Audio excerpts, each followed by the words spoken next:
ಗುರುರ್ದೇವೋ ಮಹೇಶ್ವರಃ ಗುರುರೇವ ಪರಂ ಬ್ರಹ್ಮ ತಸ್ಮೈ ಶ್ರೀ ಗುರವೇ ನಮಃ.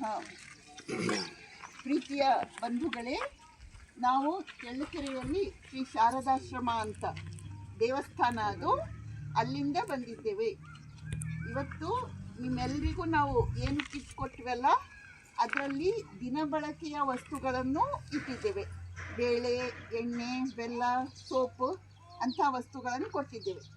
ಅದನ್ನೆಲ್ಲ ಕೊಟ್ಟದ್ದು ಯಾರು ಅಂದರೆ ಭಗವಂತ, ಹೌದಾನೆ? ದೇವರು ನಿಮ್ಮೆಲ್ಲರಿಗೂ ಕೊಟ್ಟಿರೋದು.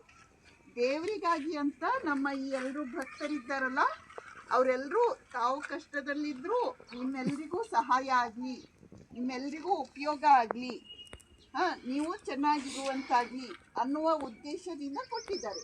ಗೊತ್ತಾಯ್ತಾ ಅಮ್ಮ?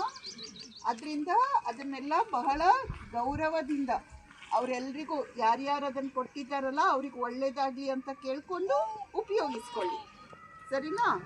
ಇದು ದೊಡ್ಡ ದೊಡ್ಡ ಶ್ರೀಮಂತರು ಬಂದು ಕೊಡೋದು ಬೇರೆ ವಿಷಯ.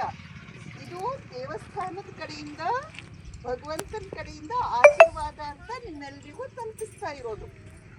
ಅದರಿಂದ ದಯವಿಟ್ಟು ಇದನ್ನು ಭಗವಂತನ ಪ್ರಸಾದ ಅಂತ ಸ್ವೀಕರಿಸಿ ಉಪಯೋಗಿಸ್ಕೊಳ್ಳಿ.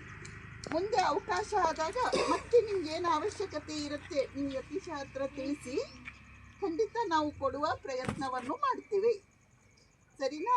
ನಿಮಗೆಲ್ಲ ಒಳ್ಳೆಯದಾಗಲಿ, ಚೆನ್ನಾಗಾಗಲಿ, ಮಂಗಳ ಆಗಲಿ, ನಿಮ್ಮೆಲ್ಲರ ಪ್ರಾರ್ಥನೆ ಪೂರ್ಣ ಆಗಲಿ.